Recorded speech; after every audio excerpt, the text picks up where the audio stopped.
The massive alien warship hung in Earth's orbit like a dark cloud promising storm. Inside the vessel, Admiral Rex of the Galactic Council's elite fleet studied the blue planet below with cold contempt. His species had conquered 1,000 worlds, and Earth would be no different. Primitive species, he muttered, his scaled fingers tapping against the command console. They still fight among themselves over resources and territory. They'll never survive our might. The Galactic Council had watched Earth for decades, waiting for the right moment to strike. Humanity's constant wars and environmental damage had convinced the Council that these primitives needed to be controlled, or eliminated. Rex's orders were simple: launch a swift attack on Earth's major military installations, force a quick surrender, and add another resource-rich planet to the Council's vast empire. The Council's intelligence suggested Earth's defenses were basic, mostly focused on threats from their own kind. How wrong they were. The first wave of Rex's attack went exactly as planned. His ships targeted military bases across Earth's surface, using precision strikes that should have crippled humanity's ability to respond. The explosions lit up the night sky across every continent, and Rex allowed himself a satisfied smile.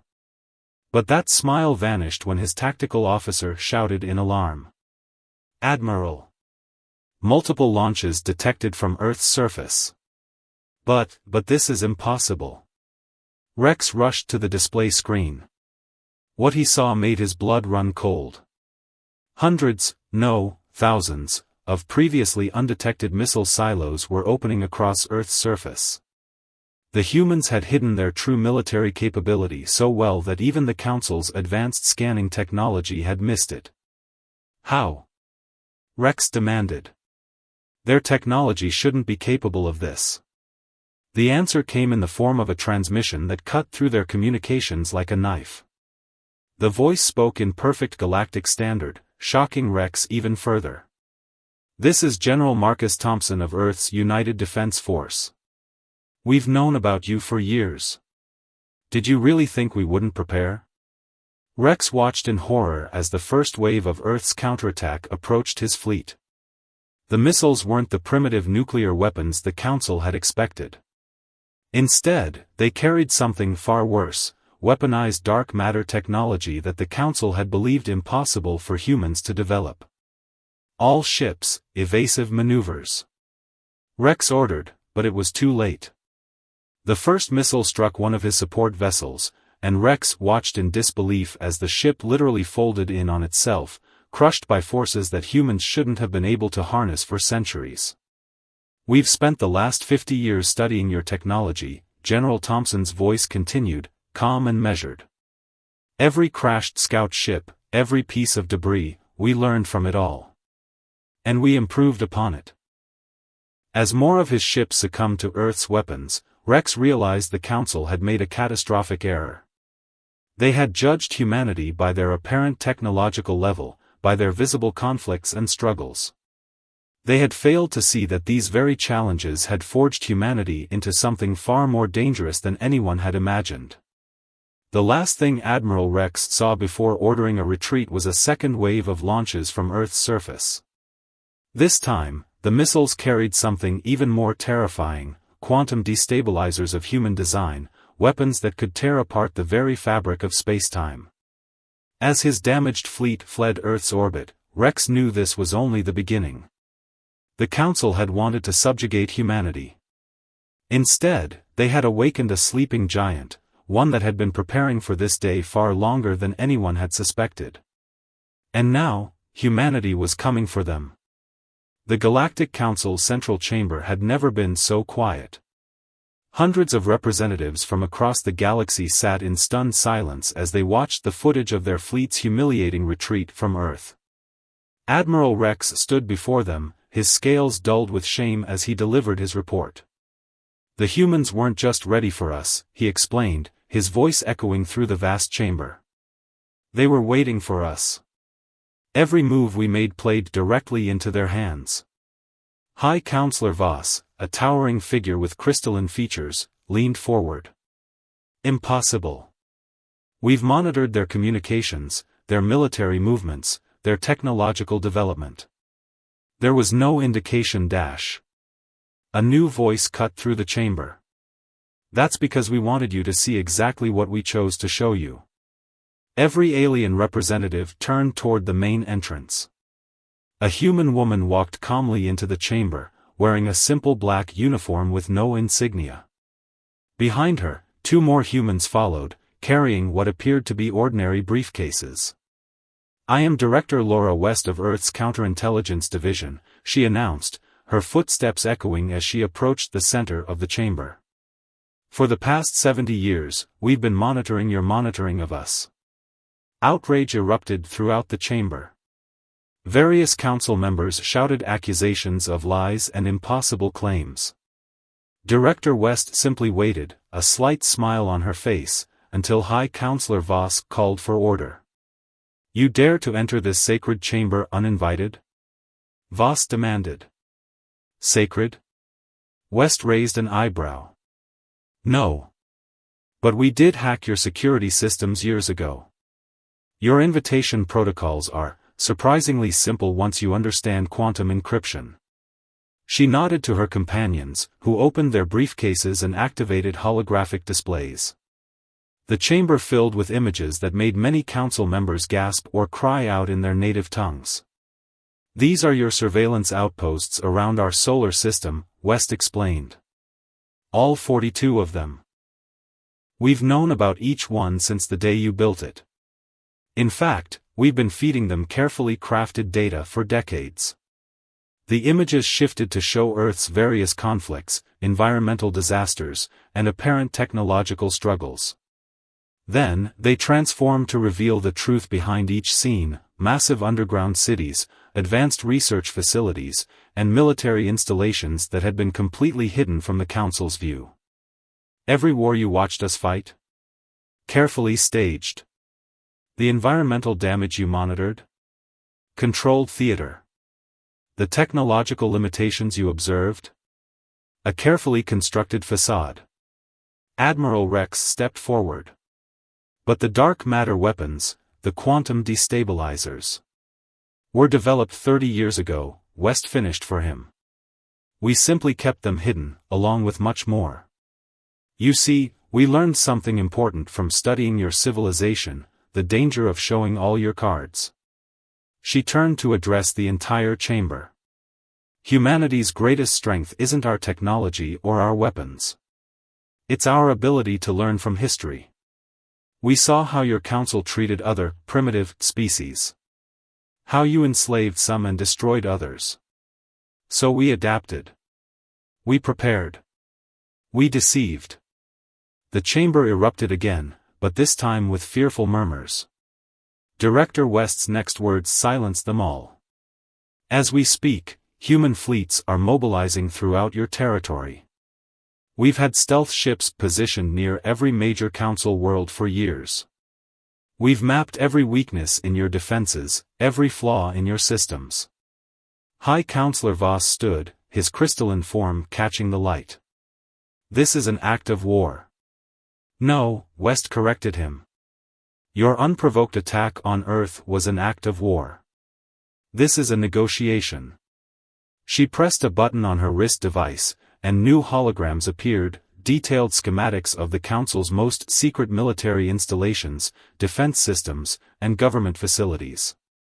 "We don't want war," West continued. "What we want is recognition. Earth will be joining the Galactic Council, not as a subjugated world, but as an equal member. And we will be implementing some significant changes to how the Council operates." "You cannot simply dash," Voss began.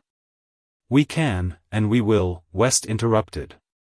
"Because right now, humanity has the power to destroy everything you've built. But unlike you, we're offering a choice. Partnership or punishment. Evolution or extinction. The Council will change, the only question is whether that change comes through cooperation or conflict." She looked around the chamber, meeting the eyes and optical sensors of various alien representatives. "You have one standard day to decide. Choose wisely." As Director West and her team turned to leave, Admiral Rex watched them with a mixture of fear and revelation. He understood now why the humans had let their counterattack be so visible, why they had revealed their true power so dramatically. It wasn't just about defending Earth. It was about changing the galaxy itself. And as the council chamber erupted into panicked debate, Rex realized that humanity had achieved something unprecedented. They hadn't just defeated a superior force, they had outmaneuvered an entire galactic civilization before the first shot was ever fired. The game had changed, and humanity had been the one holding all the pieces, right from the start. In the depths of Earth's primary command center, buried 2 miles beneath the Rocky Mountains, General Marcus Thompson watched as thousands of holographic displays tracked human ships emerging from their hidden positions across the galaxy. Each vessel had been waiting silently, sometimes for years, near crucial council worlds and installations. "Status report," he commanded, his voice firm but calm. "All ships reporting ready, sir," his tactical officer responded. "Operation Shadow Web is fully activated. We have targeting solutions for every major council military installation, power generation facility, and governmental center." Thompson nodded, remembering the decades of preparation that had led to this moment. While the council had watched Earth's surface, humanity had been building its real power in the spaces between stars, in the blind spots of alien sensors, in the quantum shadows where conventional detection methods failed. Meanwhile, in the council chamber, the 24-hour deadline was approaching its end. High Counselor Voss had spent the time frantically consulting with military advisors, intelligence officers, and diplomatic experts. Each report brought worse news than the last. "We've confirmed it," his chief of intelligence reported, mandibles clicking nervously. "Human stealth ships are positioned throughout our territory.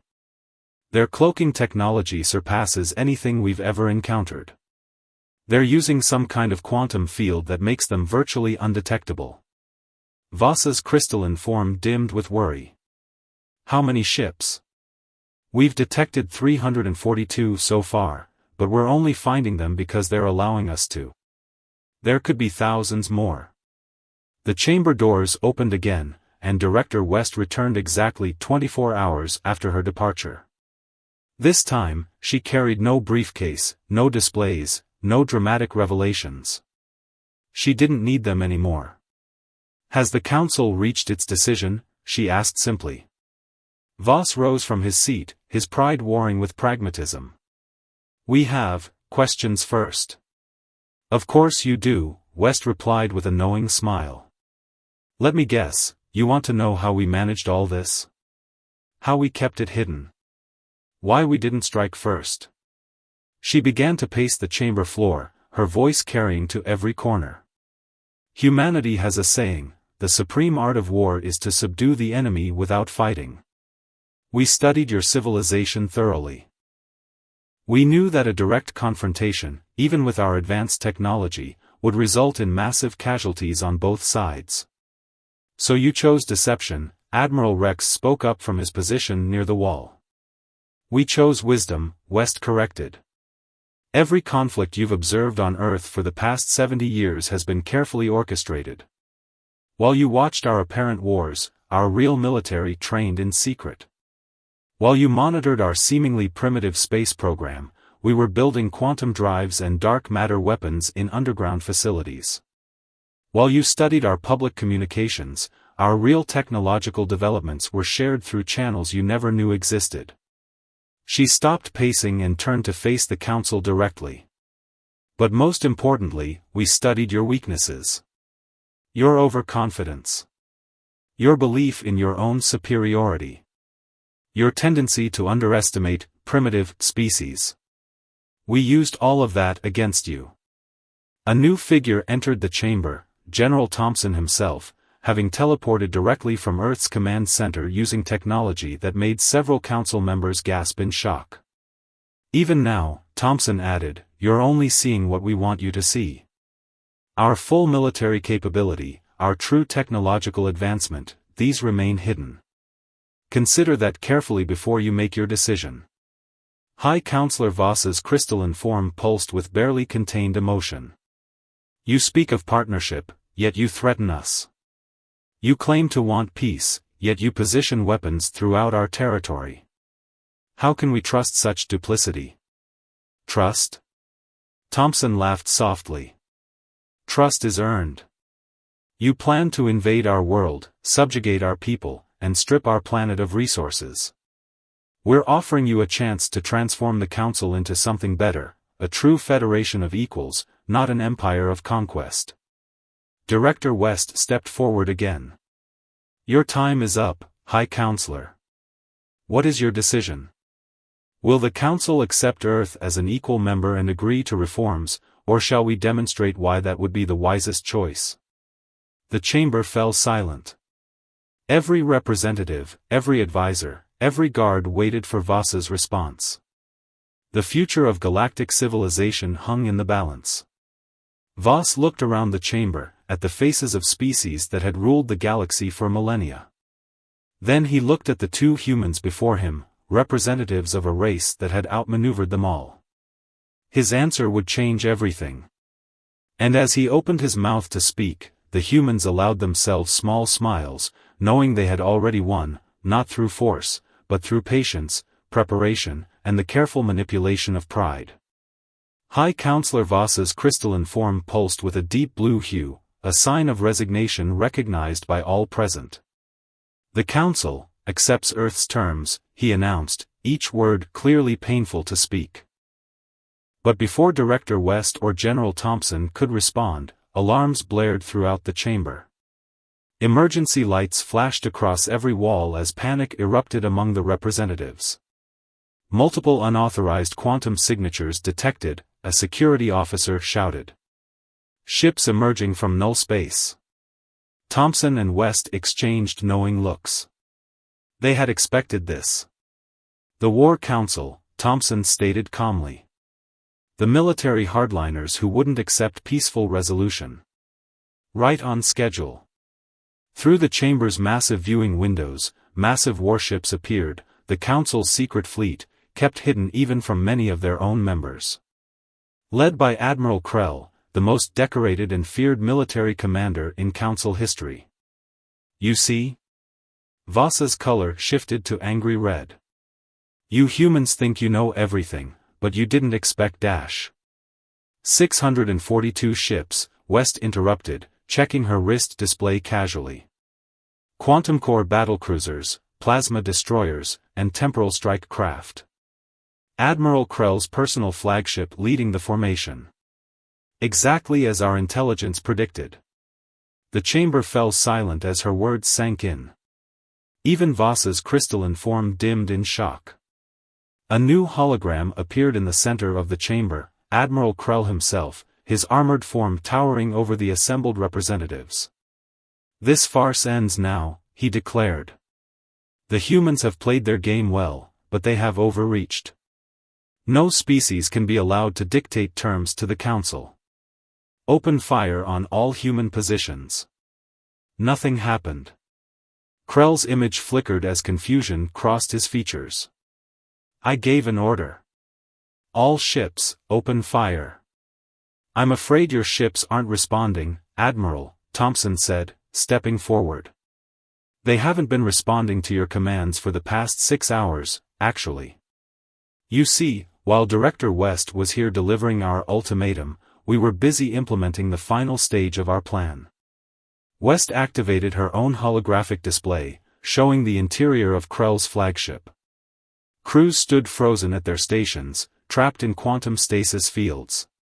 Your entire fleet has been compromised. We inserted our quantum AI systems into your ship's computers years ago. They've been dormant, waiting for this moment. Impossible. Krell roared. Our cyber defenses dash. Were designed to stop attacks from outside, West finished for him. But we didn't attack from outside. Your ships were built with materials from Council manufacturing plants we had infiltrated decades ago. Every quantum processor, every neural network node, every piece of critical hardware came with our code already embedded at the molecular level. Thompson stepped forward. Admiral Krell, your own weapons are now targeting your command ship. I suggest you stand down. The chamber erupted in chaos as representatives realized the true extent of human infiltration. It wasn't just their military they had compromised, it was their entire industrial base, their supply chains, their most fundamental systems of production. How deep does this go? Voss demanded, his crystalline form pulsing with multiple colors of distress. What else have you corrupted? Everything, West replied simply. Your energy grids, your transportation networks, your communication systems, all of it built with compromised components. We could shut down your entire civilization with a single command. But we won't, Thompson added quickly. Because that was never our goal. We didn't do this to destroy the Council, but to transform it. To ensure that no species would ever again face the threat of extinction or enslavement at the hands of a superior force.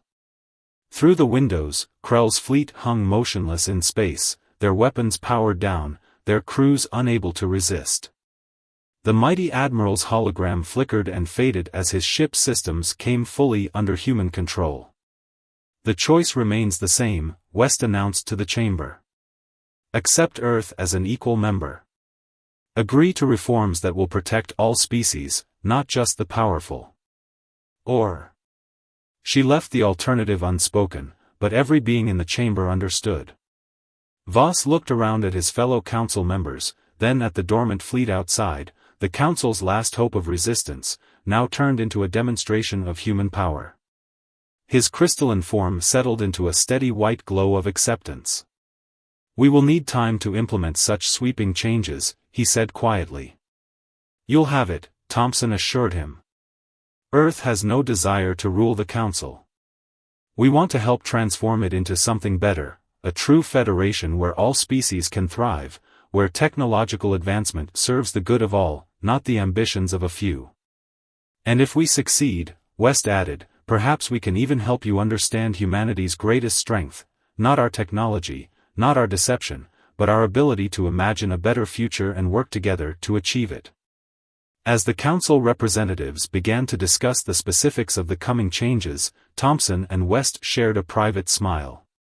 Humanity had achieved victory not through brute force, but through patience, planning, and the careful application of power. The galaxy would never be the same. And perhaps, they thought, that was exactly what it needed. 1 year after humanity's revelation to the Galactic Council, the Great Chamber looked very different. Gone were the towering thrones that had once elevated the most powerful species above others. In their place stood a circular arrangement of equal seats, representing the new balance of power that humanity had enforced. Admiral Rex, now serving as a liaison between Earth and the Reformed Council, stood before the assembled representatives to deliver his annual report. The changes he described were staggering. In the past 12 months, he announced, we've dismantled over 3,000 illegal slave operations, freed 14 subjugated species, and established technological sharing programs that have lifted countless civilizations out of artificial poverty. The chamber, once filled with whispers of fear and resentment, now hummed with approval. Even High Counselor Voss, who had initially resisted Earth's reforms, nodded in satisfaction. His crystalline form glowed with a warm amber, the color of hope. But not everyone celebrated these changes. In the shadows of unexplored space, those who had profited from the old system plotted their revenge. They called themselves the Preservers, a coalition of displaced military leaders, wealthy merchants, and former council elite who had lost their privileged positions. General Thompson and Director West stood in Earth's new embassy on the Council capital world, reviewing reports of Preserver activities. Their victory had been complete, but they knew better than to let their guard down. They're gathering forces in the Outer Rim, Thompson noted, studying a holographic map. Admiral Krell escaped custody last month. Intelligence suggests he's leading them. West smiled slightly. Of course he is. And of course we're letting him think he's operating in secret.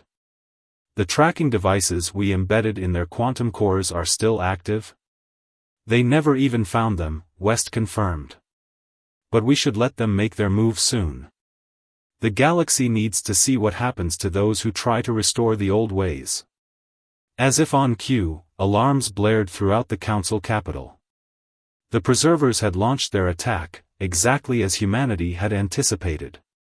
Krell's fleet, a cobbled-together armada of stolen warships and mercenary vessels, emerged from quantum space, weapons charging. "This is Admiral Krell," his voice boomed across all communication channels. "The true council will be restored. These humans and their puppet government will dash." His transmission cut off mid-sentence as every ship in his fleet suddenly went dark. Their weapons powered down, their engines died, and their crews found themselves trapped in familiar quantum stasis fields. In the council chamber, West activated a holographic display showing Krell's flagship. "Admiral," she addressed him calmly, "did you really think we wouldn't anticipate this? That we wouldn't have contingency plans? What have you done?" Krell demanded, rage distorting his features. Thompson stepped forward. "We gave you a chance to be part of the new order. You chose to cling to the old ways instead. Now, you'll serve as an example of why that's unwise." With a simple command, every ship in Krell's fleet began to move, not under their own power, but guided by human quantum systems that had been hidden in their very construction. The entire armada assembled itself into a perfect formation, then vanished into quantum space, reappearing moments later in high orbit above the council capital. "Watch carefully," West announced to the chamber. "This is something we've been saving for a special occasion." The stolen fleet began to transform. Quantum fields wrapped around each ship, restructuring their very matter. Within minutes, the instruments of war had been converted into massive orbital habitats, homes for thousands of displaced refugees from formerly oppressed worlds. The chamber erupted in astonished applause. This display of power wasn't just about military might, it was about humanity's ability to transform destruction into creation, to turn weapons into shelters, to make something better from the remnants of conflict. Krell, watching helplessly from his captured flagship, finally understood. The humans hadn't just outmaneuvered them militarily or politically, they had demonstrated a fundamentally different way of thinking about power itself. "Your fleet will serve a better purpose now," Thompson told him. "Just as the old council has been transformed into something greater. The age of exploitation is over. The age of cooperation has begun." In the years that followed, the story of humanity's rise would be told differently by different species. Some focused on the military brilliance, others on the political cunning. But the wisest understood that Earth's greatest victory hadn't been in defeating the old council, it had been in showing the galaxy a better way forward. The humans had proven that true power wasn't about domination, but transformation. Not about controlling others, but about helping them grow. They had replaced an empire of fear with a federation of equals, and in doing so, they had changed not just the political structure of the galaxy, but its very soul. As the new council chamber buzzed with activity, representatives from hundreds of worlds working together to build something better, Director West and General Thompson shared a quiet moment on a balcony overlooking the capital city. "They still don't know everything we can do," Thompson mused. West smiled. "And they never will. That's the final lesson we taught them. True strength lies not in showing all your power, but in knowing when not to use it." Below them, species that had once been bitter enemies now worked side by side, building a civilization greater than any single race could have achieved alone. It was Earth's greatest victory, not the war they had won without fighting, but the peace they had built in its wake. The galaxy had learned to fear humanity's power. But more importantly, it had learned to trust humanity's wisdom. And that, in the end, was the most powerful weapon of all.